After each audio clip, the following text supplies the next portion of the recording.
Hello and welcome to Z.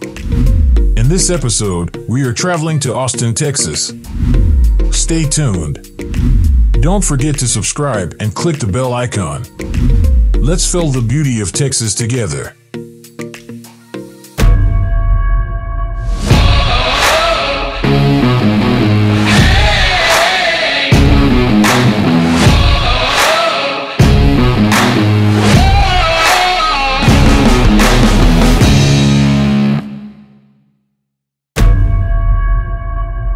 Austin is the capital city of Texas, as well as the seat and major city of Travis County, which extends into Hayes and Williamson counties.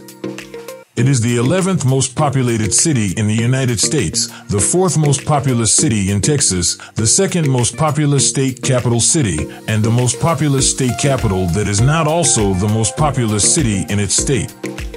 It was founded on December 27, 1839. Since 2010, it has been one of the fastest growing big cities in the United States.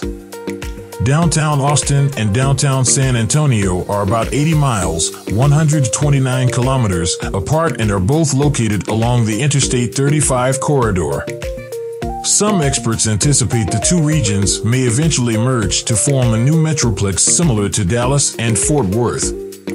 Austin is the southernmost state capital in the United States and is classified as a Beta Global City by the Globalization and World Cities Research Network. Austin's expected population in 2021 was 964,177, up from 961,855 in the 2020 census. The city is the cultural and economic hub of the Austin-Round Rock Metropolitan Statistical Area, which had a population of 2,295,303 as of July 1, 2020, an increase of approximately 84% from 2000. It is located in central Texas within the larger Texas Hill Country and is home to various lakes, rivers, and waterways, including Lady Bird Lake and Lake Travis on the Colorado River, as well as Barton Springs, McKinney Falls, and Lake Walter E. Long. Austinites are the city's residents. They are made up of a varied range of people, including government employees, college students, singers, high-tech workers, internet marketers, and blue-collar laborers. Austin's official slogan is the live music capital of the world, a reference to the city's many performers and live music venues, as well as the long-running PBS television concert series Austin City Limits. Due to a rapid influx of technology and development enterprises, the city also gained the nickname Silicon Hills in the 1990s.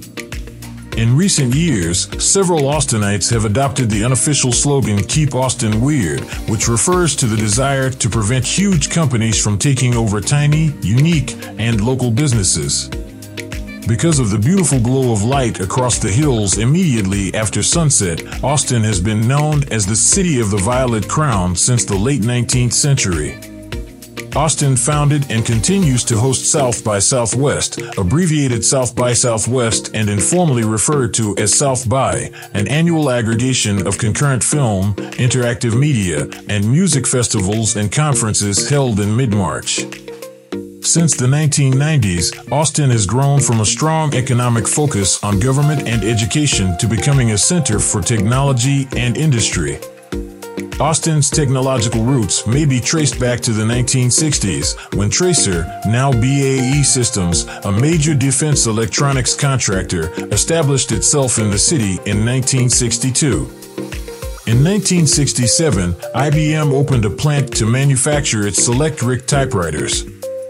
2 years later, Texas Instruments established itself in Austin, and Motorola, now NXP Semiconductors, began manufacturing semiconductor chips in 1974.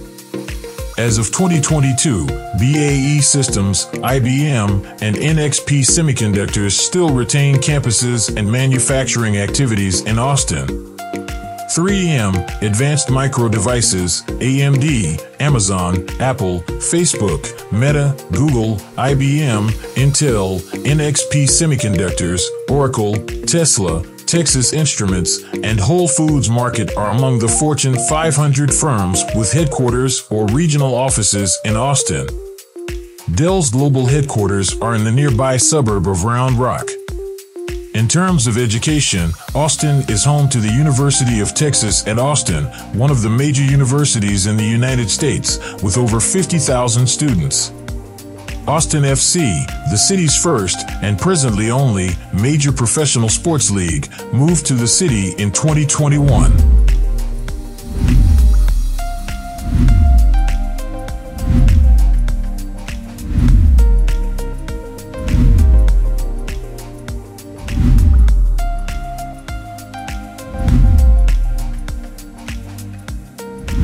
History. Austin, Travis County, and Williamson County have been inhabited since at least 9200 BC. Based on evidence found throughout the area and documented at the much-studied Galt site, midway between Georgetown and Fort Hood, the area's first known occupants lived during the late Pleistocene Ice Age and are related to the Clovis culture circa 9200 BC, nearly 11,200 years ago. The Tonkawa tribe occupied the area when European settlers came. The Comanches and the Lipan Apaches were also known to visit the area. The area was traversed by Spanish colonists, including the Espinosa Olivares Aguirre expedition, though few permanent settlements were established for some time. 3 East Texas Catholic missions were united and restored as one mission on the south bank of the Colorado River in what is now Zilker Park in Austin in 1730. The mission was only in this area for roughly 7 months before being relocated to San Antonio de Bejar and divided into 3 missions. Pioneers began to inhabit the area near central Austin along the Colorado River in the 1830s. In what is today Bastrop and San Marcos, Spanish forts were built. Following Mexico's independence, new settlements were founded in central Texas, but growth was hampered due to disputes with the region's Native Americans. Texans battled for and won independence from Mexico in 1835 to 1836. As a result, Texas became an independent country with its own president, legislature, and monetary system. The Texas Congress appointed a commission in 1839 to find a location for a new capital of the Republic of Texas to replace Houston. Mirabeau B. Lamar, then Vice President of Texas, had visited the area during a buffalo hunting expedition in 1837 and 1838. He encouraged the commissioners to consider the land on the Colorado River's north bank, near the current Congress Avenue Bridge, citing the area's hills, canals, and picturesque surroundings. It was regarded as a suitable crossroads for commerce routes connecting Santa Fe to Galveston Bay, as well as routes connecting northern Mexico to the Red River. The site was chosen in 1839, and it was briefly incorporated under the name Waterloo. The name was later changed to Austin in honor of Stephen F. Austin, the father of Texas and the Republic's first Secretary of State. With the erection of the Texas state capitol and the University of Texas at Austin, the city flourished during the 19th century and became a hub for government and education. The early 1840s, the vote by Anson Jones, the 4th President of the Republic and Congress, who reconvened in Austin in 1845, decided the issue of keeping Austin as the seat of government and annexing the Republic of Texas into the United States. 38% of Travis County citizens were slaves in 1860. When the American Civil War broke out in 1861, voters in Austin and other Central Texas municipalities voted against secession. However, as the war proceeded and there was growing concern of an attack by Union forces, Austin committed hundreds of men to the Confederate Army. The African American population of Austin grew considerably after Union General Gordon Granger enforced the Emancipation Proclamation in Texas at Galveston, an event marked as Juneteenth. Wheatville, Pleasant Hill, and Clarksville were formed as black villages, with Clarksville the oldest surviving freedom town west of the Mississippi River. Blacks made up 36.5% of Austin's population in 1870.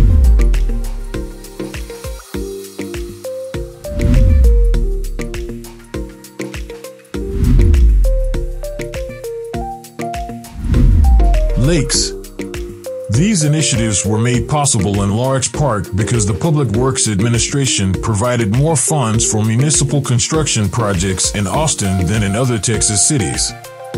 In the early 20th century, Austin developed a three-tiered system of social segregation, with Anglos, African Americans, and Mexicans divided by custom or law in most aspects of life, including housing, healthcare, and education.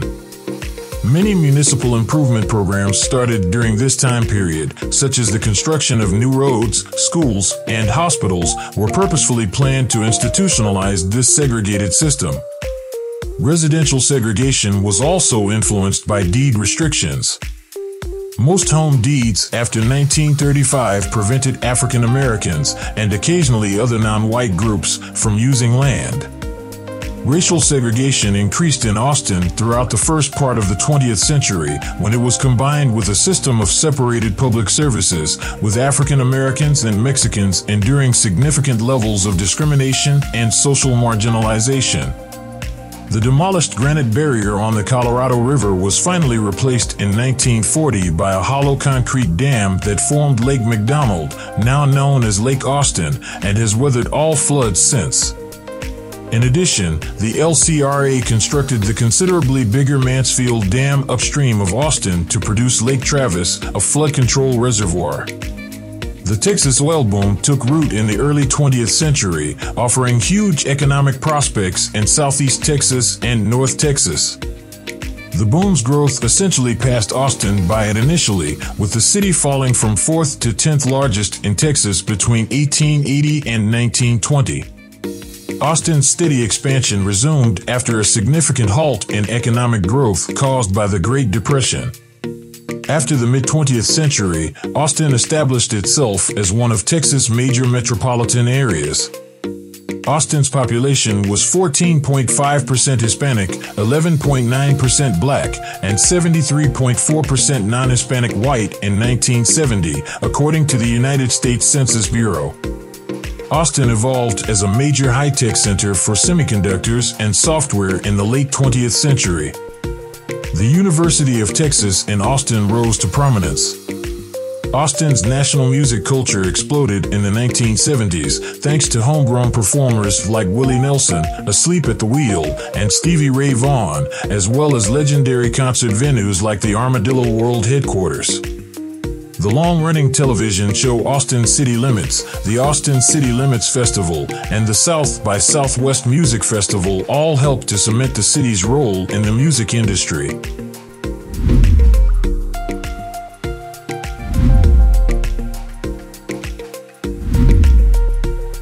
This is all for now. Thank you for being with us.